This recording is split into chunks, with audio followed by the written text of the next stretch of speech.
Isa na magandang araw para matuto. Welcome back sa YouTube channel natin. Ako po si Architect Ed. Siguro, inaabangan ninyo yung Japinoy House. Kung ano na ang status ng project na yun. Well, nakabili na tayo ng bahay na i-renovate at gagawin nating Japinoy House. Anong atake natin sa design? Paano natin siya i-makeover para itong bahay na ito na siya nga pala ay nasa San Jose del Monte, Bulacan, nasa loob ng isang subdivision, gagawin nating Japanese Pinoy house. Check this out. Isa namang magandang araw para matuto. Welcome back sa YouTube or sa Facebook page.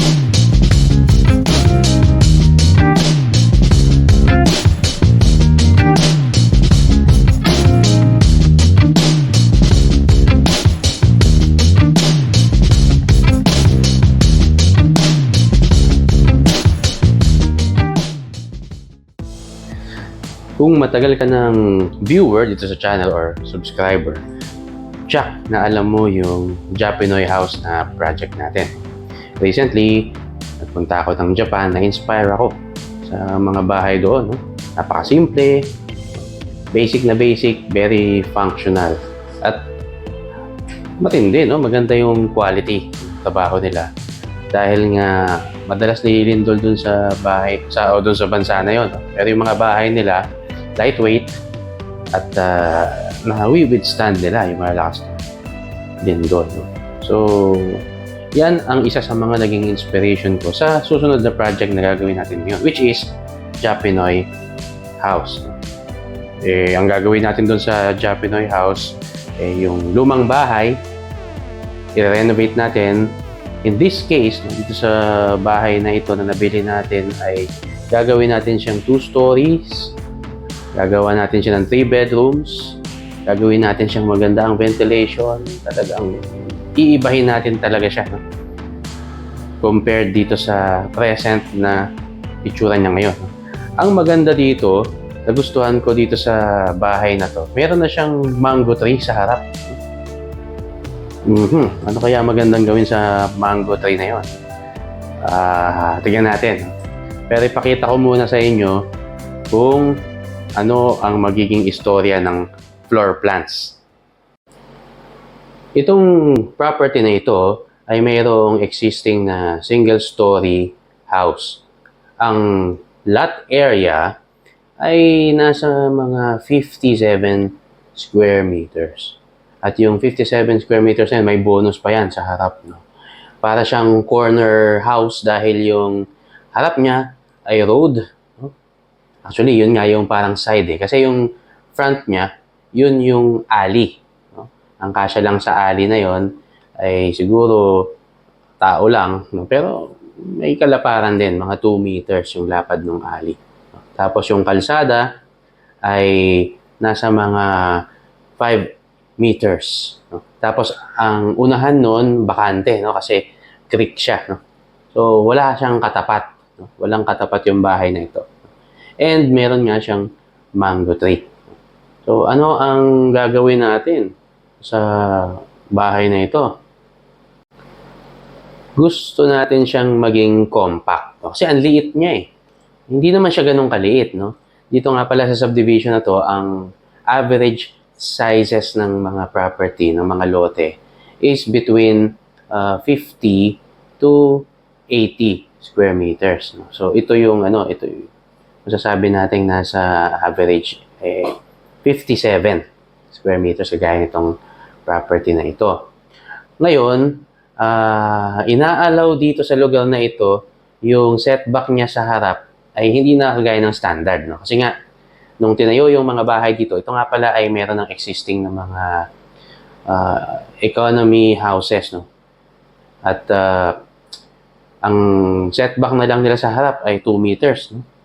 So, ina-accept nila kahit 1 meter sa harap dahil nga may kaliitan yung property. Hindi naman talaga siya maliit kung gagamitin mo ng tama kagaya ng iniisip natin gawin. No? So, dito sa existing na bahay na ito, ay i-maintain natin yung existing structure. Meron lang tayong konting tatabasin para magkasya ang garage. Sa ground floor, gusto natin na maging maaliwalas, maliwanag, at through and through yung natural air. No? So, gagamitan natin ito ng ventilation blocks, no? O yung decorative blocks sa fence niya. No? So, yung fence na yon ay talagang labas-pasok yung hangin. At the same time, mamimaintain natin yung privacy. No? Dahil ang totoo, yung outdoors niya, gagawin natin siyang part ng indoors. O, di ba? So, ang mangyayari dito, outdoors will come in, indoors will come out. Ganun yan, no? So, ganun ang layout nito. Dahil nga hindi generous yung lote, gagawin natin siyang open plan. No? So, pagpasok mo, mula sa gate, meron na diyang outdoor dining, outdoor receiving area, and then merong, iniisip ko pa lang to baka merong bifold doors or accordion doors na glass. Papasok sa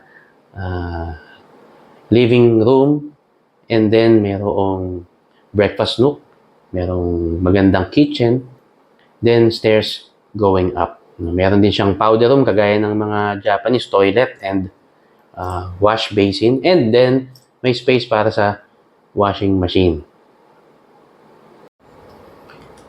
Gusto nating i-maintain yung yung puno ng mangga, no? Kasi makakadagdag yan sa shading, no? Kasi itong bahay na ito nakaharap siya sa southwest. So mainit 'yun, no?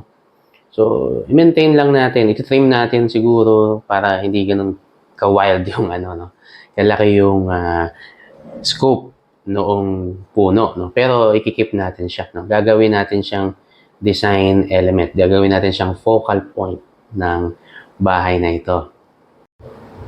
Sa second floor ay mayroong 3 rooms. No? Actually, 2 rooms, 2 bedrooms. Master bedroom and isang kids room. No? Nakasya ang 2 single beds. No? Pero yung isang room doon na mayroong sliding door, no? Very Japanese. No?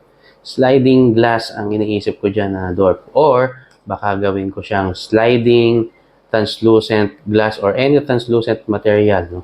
Parang iagayahin natin yung itsura ng mga paper, anong tawag doon? Parang paper, door. Yung ginagamit ng mga Hapon. Ano man yun, no? Gagayahin natin. At sa loob nung, sliding panels na yun, pwede siyang maging TV room or guest room or another bedroom. Depende na sa iyo kung ikaw makakabili nito kasi ibebenta natin ito pagkatapos. Yan. So, meron din siyang isang toilet and bath sa second floor. No? Tapos, sa palibot ng property, merong 1 meter na setback. Gaya ng sinabi ko nga sa inyo, ina-accept nila yon dito, second floor. Iniisip ko kung anong gagawin ko doon. It's either gagawin ko siyang skylight na canopy. Yan na, di ba? Or canopy na magiging plant box.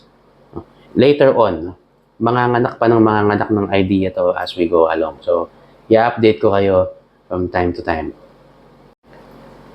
Siguro sa next videos na gagawin natin, ipapakita ko sa inyo yung perspective nito at hopefully, no, kasi kukuha na natin ng building permit ito siguro by next month sisimulan natin ang construction.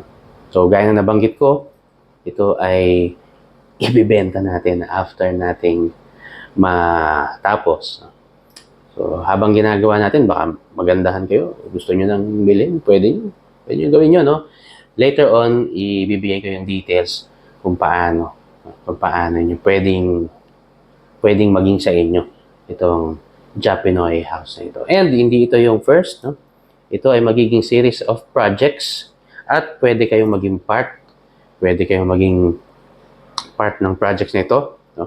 At maglalagay ako ng link sa description sa isang Google form. Pwede kayong mag-sign up kung interested kayo na maging part nitong project na ito or sa susunod ng mga build and sell projects natin.